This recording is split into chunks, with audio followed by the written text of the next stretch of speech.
9h38, a gente volta com o TV Mar News e já vamos diretamente ao vivo com Mara Almeida, que está na central de triagem lá no Trapiche. Mara.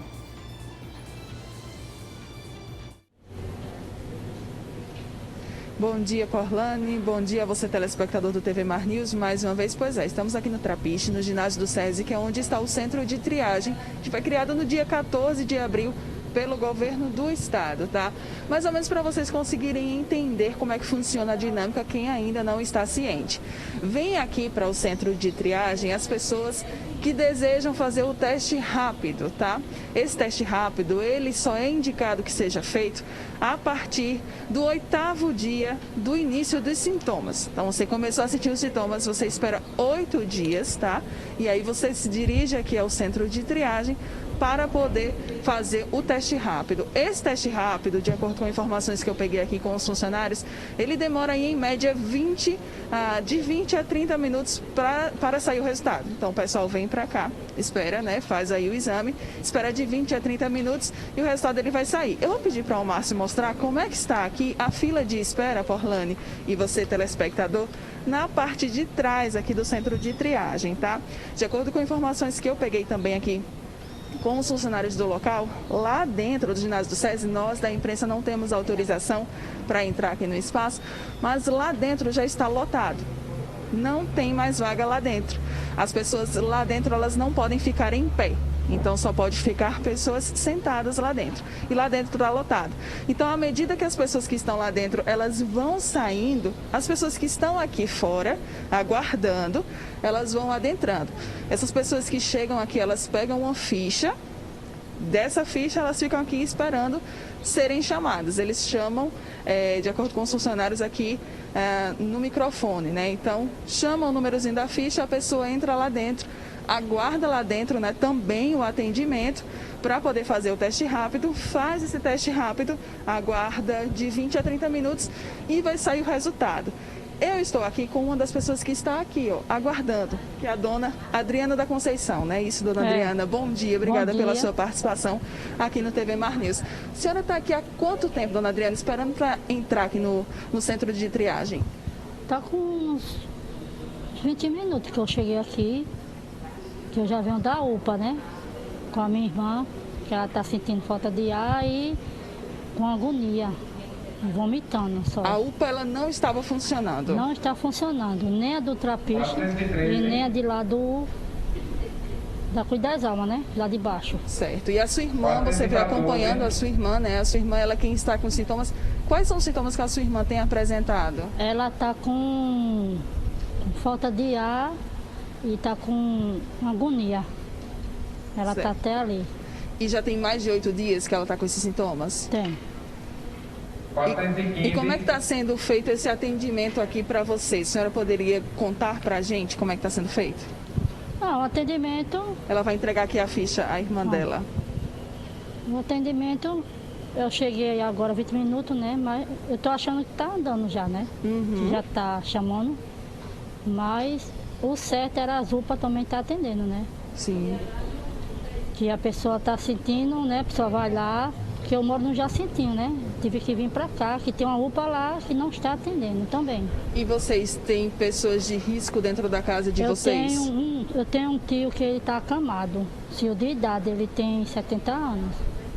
Aí a gente está com medo de passar para ele, né? Aí a gente está com medo, é isso. A senhora estava me relatando aqui, né, antes da gente começar a entrevista ao vivo, sobre um vizinho seu, né, que também já veio aqui ao centro de triagem. Ele veio à noite, meia-noite, saiu daqui de manhã, umas 5 da manhã. Foi um atendimento que para ele foi mais demorado. Foi mais demorado. E a senhora ainda não tem previsão de quando será atendida aqui? E como é que está a sua irmã em relação aos sintomas? Ela está muito mal? Sim, ela só está um pouco, problema de falta de ar, um pouco, né? Uma dor assim no peito e vomitando. Aí a gente achou melhor trazer logo para fazer o teste, né? Por causa do meu tio, que está para tirar a dúvida, né? Isso. Porque a gente mora num lugar que tem muita gente de idade, né? Onde a gente mora. E a gente fica com medo, né? A gente não sabe o que é que a gente tem. A gente tem que vir para tirar a dúvida, né? para não passar para os outros. E agora a torcida para que esse atendimento ele seja mais rápido, mais ágil, né? Para vocês. Para a gente, E até ela deixou ele lá sozinho, né? A gente deixou ele lá para poder vir com ela. Aí ela ficou com medo, o psicológico dela, de não passar para ele, que ele já é de idade. A gente não pensa na gente, pensa mais nele, que é de idade, né? Tá certo. Muito obrigada, tá, dona Adriana, pela sua participação aqui no TV Mar News. Pois a dona Adriana está aqui, está aguardando, ela ainda não tem ideia, né, noção de tempo, de quanto tempo que ela vai ficar aqui esperando esse atendimento e também não sabe em quanto tempo ela será atendida. Mas é mais ou menos que funciona essa dinâmica aqui. A gente não consegue mostrar imagens lá de dentro, tá, Porlane? E você também, telespectador de casa. Mas lá dentro está fechado, tá lotado já, não existe mais possibilidade de ninguém entrar. Vocês até devem ter escutado, né, chamando aqui alguns números de fichas, porque é assim que está funcionando aqui o atendimento.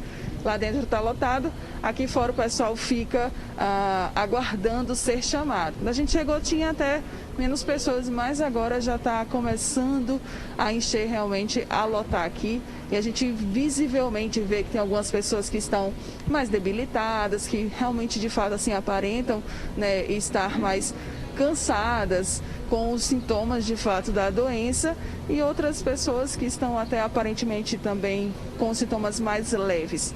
Mas você, telespectador, que caso se dirija, né, aqui até o centro de triagem, gente, é bom ficar bastante atento. Somente a partir do 8º dia que você estiver sentindo sintomas.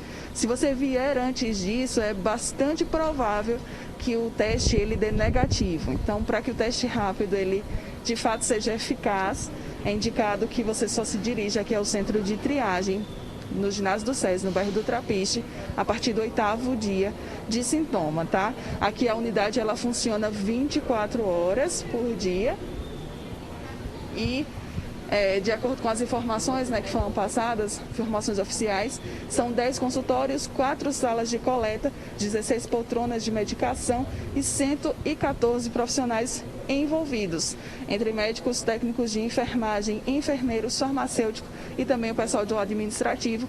Mas a gente já está vendo, né, já percebe também visivelmente que essa equipe ela não está sendo totalmente suficiente para atender a demanda que está chegando aqui, né, ao ginásio do SESI.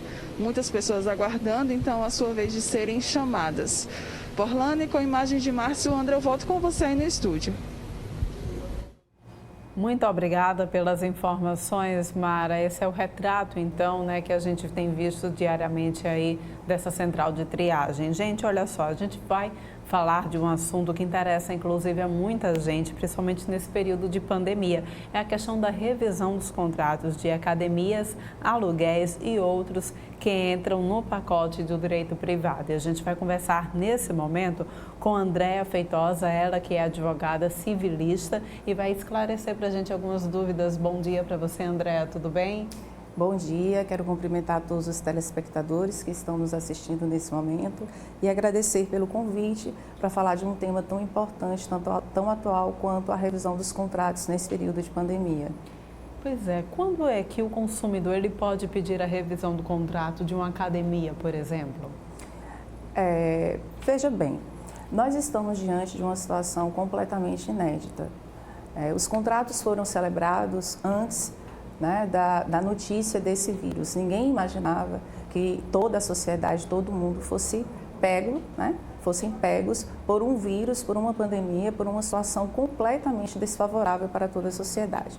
Diante dessa situação, da situação atual, dos vários decretos estaduais e federais de isolamento, fechamento de comércios, dentre outros, só aqui em Alagoas foram aproximadamente 9 decretos, 8 decretos, o último do último dia 4 de maio. Então, diante dessa situação extraordinária, absolutamente todos os contratos podem ser revistos. Porque, veja bem, Porlane, uma situação extraordinária, como a que nós estamos vivenciando neste momento, ela faz com que as cláusulas contratuais antes pactuadas sejam revistas para que uma das partes, um dos contratantes, não seja demandado de forma onerosa, de forma excessiva. A gente tem, e aí então há a possibilidade de pedir a revisão desse contrato. Isso se enquadra para qualquer situação? ainda que seja, por exemplo, um contrato, a mesma lei pode ser aplicada, por exemplo, para quem aluga um estabelecimento? Nos casos dos contratos de aluguéis, vamos tomar como exemplo uma empresa de eventos que tinha um contrato de aluguel de aproximadamente R$30 mil. Todos nós sabemos que todos os eventos foram suspensos, mediante os decretos estaduais e federais. Neste caso, essa empresa, inclusive, teve até que demitir funcionários. Estou falando de um caso hipotético, uma situação hipotética. Não é possível manter um contrato dentro de uma situação dessas, né? Tendo em vista que um dos contratantes está vulnerável a essa situação. Então, o ideal é que os contratantes conversem, celebrem um termo aditivo para que seja negociado tanto a questão do valor estabelecido quanto a questão da base temporal. Pode me perguntar, mas Andréa, só se pode negociar a questão dos valores? Não, pode-se negociar a base econômica e pode-se negociar a base temporal. Por exemplo, um contrato bancário, né? Um empréstimo, um financiamento bancário. Pode-se conversar, os contratantes se conversam, celebram um termo aditivo e aumentam o número de parcelas ou estabelecem um número de meses para a carência desse período, durante esse período de pandemia. E se uma das partes se negar a fazer essa negociação, o que a gente deve fazer? Qual é o passo que a pessoa deve adotar? Bem, nesses casos eu sempre peço para que a pessoa encaminhe uma notificação extrajudicial, que pode ser por e-mail ou por WhatsApp, tendo em vista o isolamento social, e via de regra, uma revisional de contratos, busque a tutela jurisdicional, o Poder Judiciário, e o juiz, com toda certeza, vai revisar as cláusulas contratuais pré-estabelecidas. O que não pode ocorrer é que, neste momento, onde pessoas estão perdendo seus empregos, onde a renda de praticamente todas as famílias está sendo reduzida de uma forma drástica, né? O que se não pode permitir é que este contrato, o contrato que foi celebrado antes da pandemia, do novo coronavírus, do Covid-19, permaneça da forma como estava, até porque o momento atual não é o mesmo de quando da celebração deste contrato. Andréa, o mesmo a gente pode adotar nos casos dessas questões das escolas, né? A gente viu, inclusive, na semana passada, inclusive, nós mostramos aqui no TV Mar News e conversamos também com o Ministério Público Estadual a respeito do desconto das escolas particulares, né? Que foi conseguido através, inclusive, da Justiça aqui do Estado, mas algumas escolas, nem todas entraram naquela lista. E o que é que o pai, então, deve fazer diante dessa situação? Ele pode entrar também com uma revisão do contrato? Bem, como eu havia falado anteriormente, todos os contratos podem ser revistos dentro do contexto atual, né? Os contratos são feitos para serem cumpridos, princípio da boa-fé contratual, lá o artigo 422 do Código Civil. Mas nós estamos diante de uma situação extraordinária. E diante de uma situação extraordinária, é possível sim rever todas as cláusulas contratuais celebradas antes do surgimento desse vírus. Então, aquelas escolas que não estão descritas na ação civil pública promovida pelo Ministério Público de Alagoas, podem sim, os pais podem procurar, né, a escola, o estabelecimento de ensino e propor um termo aditivo, seja para revisar o valor econômico, seja para revisar o tempo, ganhar uma carência, né, sem custo, lembrando, sem custo nenhum para o contratante. O que nós não podemos é sobrecarregar a parte vulnerável, a parte hipossuficiente neste momento. E, de repente, a pessoa que queira, nesse caso de escolas, né? Eu quero retirar o meu filho da escola, então eu vou suspender o contrato até que essa situação se normalize. Caso a escola se negue, qual é a recomendação que a gente deixa então para o pai? Ele deve continuar pagando até que a questão dos meios jurídicos haja ou ele pode suspender o pagamento? Como é que fica? Olha, quando a gente está tratando de uma matéria completamente nova, a gente tem um certo cuidado, até porque o que eu estou falando aqui agora, algumas situações podem ser alteradas, mas alguns contratos raciocinando de forma bem objetiva, alguns contratos, como os contratos de cartão de crédito, de plano de saúde, se esses contratos forem suspensos, automaticamente o crédito vai ser retirado e o plano de saúde vai deixar de prestar o serviço. Mas qualquer outro contrato deve e pode ser revisto diante da situação atual. Se não me falha a memória, é o artigo 493 do Código Civil, né, que são as situações extraordinárias. Existe uma força maior hoje na sociedade, no mundo, né, uma situação completamente inusitada e diferente que permite a revisão de todos os contratos empresariais celebrados antes da pandemia. Agora, veja só, Orlane, alguns comércios não foram afetados pela pandemia, não foram alterados. Atividades tidas como essenciais, como supermercados, padarias, farmácias. Então, esse tipo de comércio, né, quando se trata de contrato de aluguel, de contrato de prestação de serviço, de fornecimento de mercadoria, eu entendo que nesses casos não é possível a revisão contratual, tendo em vista que não foram alterados pelos decretos estaduais e federais. Tá ok, gente. Olha, a gente conversou com a Andréia Feitosa, ela que é advogada civilista, trazendo então essas informações, esclarecendo para a gente essas questões. Muito obrigada pela tua participação. Eu que agradeço. Aqui no TV Mar News. E olha só, a gente agora vai falar de coisa boa para você que está acompanhando a nossa programação e a gente fala sobre solidariedade.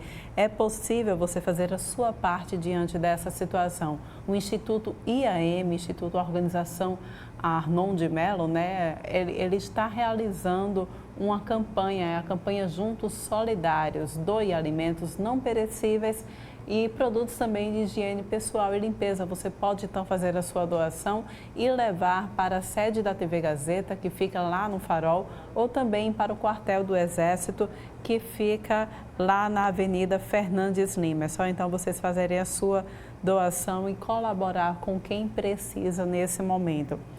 E a gente vai, inclusive, acompanhar o VT dessa campanha. Vamos ver. Ajude os alagoanos que, neste momento, estão passando por alguma necessidade. Doe alimentos não perecíveis, produtos de higiene pessoal e limpeza. Pontos de arrecadação. Sede da TV Gazeta no Farol e no quartel do Exército na Gruta de Lourdes. Uma iniciativa do Instituto Arnon de Mello. E a gente segue falando também sobre doação, também trazendo uma notícia bastante positiva. Para valorizar o comércio local e ajudar as empresas alagoanas a atravessarem este momento tão difícil, a TV Gazeta criou o projeto Pede Aqui Alagoas, uma plataforma construída para divulgar ou encontrar estabelecimentos que estão funcionando mesmo de portas fechadas durante a quarentena. Participam da ação apenas estabelecimentos autorizados legalmente a funcionar presencialmente ou por entrega. Acesse www.tvgazetal.com.br, pede aqui Alagoas e faça então a tua contribuição. A gente agora vai conversar via Skype com Bruno Calado, ele que vem trazendo para a gente mais informações aqui. Olha só, Bruno já está conectado com a gente? Isso, bom dia, Orlane, bom dia a todos da TV Mar. Mais uma vez, um prazer grande estar aqui com vocês. Muito bom dia para você também. A gente trazendo aqui informações de hoje para a gente falar sobre crimes de resistência, desacato e desobediência. E a primeira pergunta que a gente faz, o que significa cada um desses delitos? Olha, Orlane, esses três crimes também vêm em ascensão nesse momento de pandemia, nesse momento de isolamento social. Nós estamos acompanhando determinações de isolamento, determinações de fechamento provisório de empresas, de comércio, mas tem gente que teima, tem gente que bate de frente com esses tipos de determinações, seja por motivo de necessidade, seja por motivo de desespero financeiro, seja lá qual for o motivo. E acaba recebendo determinações policiais, acaba recebendo até ordem de prisão e cometendo um desses três delitos, certo? Delitos esses que são trazidos no nosso Código Penal. O primeiro deles é o delito de resistência. São delitos simplórios, são delitos simples, bons de serem entendidos, porque no próprio nome do delito, no próprio nome do crime, já traz mais ou menos uma explicação. Então, o delito de resistência é quando o indivíduo ele se opõe a alguma determinação legal, alguma ordem legal, por algum funcionário público. É fácil de entender. Trazemos o exemplo de uma ordem de prisão. Quando há alguma ordem de prisão, e agora, Porlane, é necessário, e a todos os telespectadores que estão nos acompanhando, que esse crime de resistência, ele tem uma peculiaridade. É necessário que haja emprego de violência ou ameaça. Para que o crime de resistência aconteça, é necessário que haja um emprego de violência ou ameaça. Quando, por exemplo, há alguma determinação de prisão, quando o policial dá alguma voz de prisão e o indivíduo, mediante violência, acaba empurrando o policial, acaba resistindo àquela ordem de prisão a ponto de querer evitá-la. Então, esse é o primeiro conceito do crime de resistência. Já podemos passar para o segundo delito, que é o delito de desobediência. Também muito fácil de ser compreendido, como já vem sendo intitulado. Desobediência é mais brando que o crime de resistência. A desobediência acontece quando há alguma determinação por algum funcionário público para que se faça algum procedimento e o indivíduo acabe por desobedecer. Não há nessa situação emprego de violência ou ameaça. Trazemos como exemplo, numa barreira policial, algum policial rodoviário federal, algum policial do BPTran, do batalhão rodoviário, ele determina que algum veículo encoste ali naquela blitz para pegar a documentação, para analisar a documentação, para analisar a legalidade daquele veículo, e o indivíduo acaba furando aquele bloqueio policial. Então, está aí tipificado o crime de desobediência. Certo? É um crime facílimo também de ser compreendido. E vamos agora para o terceiro crime. Eu estou vendo que o programa está bastante corrido, está bastante recheado de várias informações. Venho acompanhando desde o início e parabenizo a toda a equipe. Muito obrigada. E vamos para o terceiro delito, que é o de desacato. Desacato é muito conhecido, certo? Em repartições públicas, quando chegamos em repartições públicas, temos lá desacatar funcionário público, certo? Então, o que é o desacato? O desacato, ele acaba acontecendo em comunhão com um crime chamado injúria. Já falamos desse crime aqui em outro programa, mas quando alguém acaba injuriando algum funcionário público em razão da sua função, em detrimento de sua função, acaba xingando, menosprezando, desprezando, ignorando a função do agente público. Então, incorre no crime de desacato. São crimes facílimos de serem conceituados, são crimes facílimos de serem absolvidos, assim, a título de conhecimento. Então, há uma diferença entre eles, inclusive uma diferença legal também, não é, Bruna? Isso. Há uma diferença, conforme eu fui explicando aqui no conceito, há uma diferença bastante fácil de ser captada.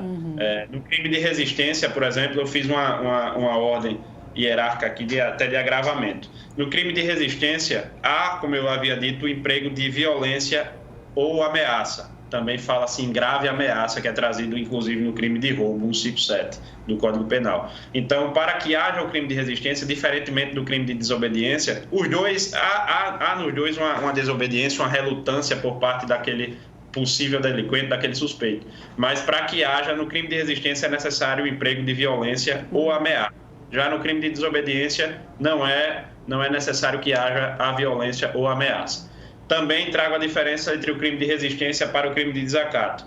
No crime de resistência, além de haver o crime de o emprego de violência ou ameaça, o que é que o sujeito está ali mirando fazer com o crime de resistência? Ele está tentando evitar alguma ordem legal. Ele está tentando evitar uma ordem de prisão, ele está tentando evitar, trazemos os agentes prisionais como um exemplo aqui, quando vão investigar a cela de algum presídio que está com suspeita de instrumentos que os delinquentes vão empreender fuga, então eles vão fazer uma varredura numa cela e acaba sofrendo uma ameaça por parte daqueles reeducandos, daqueles presos. Então, isso também é um crime de resistência. Ao contrário do crime de desacato. O crime de desacato, ele está ali tão somente para injuriar, para menosprezar, para desprezar o funcionário público em razão da sua função.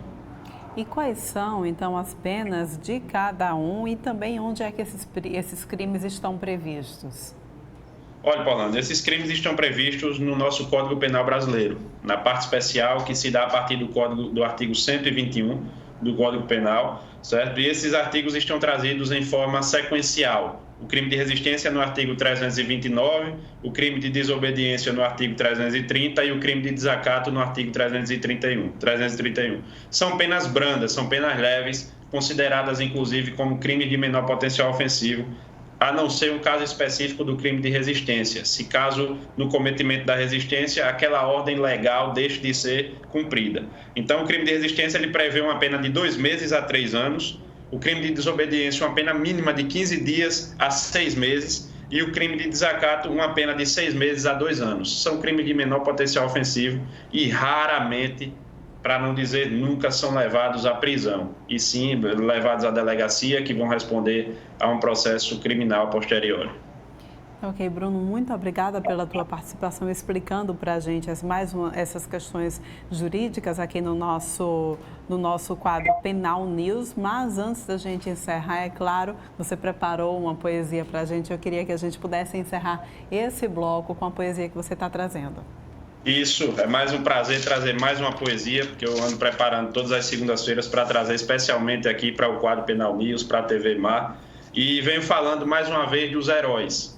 Vou falar mais uma vez dos heróis, os heróis da saúde, não só os heróis da saúde, mas os heróis da realidade, os heróis que estão em casa, brigando, lutando com condições financeiras desfavoráveis. Então eu criei ontem uma poesia chamada O Herói, e ela diz mais ou menos assim, e eu destino a todos os heróis da atualidade, heróis da saúde, heróis de casa, todos os heróis. Ela diz assim: não é necessário uma tragédia esperar para assim então um herói se tornar. A atitude é coragem para ser combativo, afastando o vilão que lhe vem a ser nocivo. Se esconder do perigo não é opção. Aquele que pensa saberá dosar, se agirá na ação ou na omissão para algum mal exterminar. O enfrentamento é prioridade, a luta é com garra e determinação, deixando o medo que invade na linha tênue que separa a razão da emoção. Se necessário for, vai para o tudo ou nada, de peito aberto, pronto para segurar a pancada. A fragilidade deve ser obscura, em cada gota de suor que lhe gera a fervura. Heroísmo é isso, é o oposto do vilão. É a escolha do lutar com a espada na mão. É dar a cara a tapa, atirando no escuro e acertando na boa intenção. Muito bom, parabéns, está linda a poesia mais uma vez. Muito obrigado, um abraço, foi um prazer mais uma vez. A gente volta a se encontrar semana que vem, então. Gente, a gente vai agora para um rápido intervalo, trazendo mais informações para vocês no próximo bloco.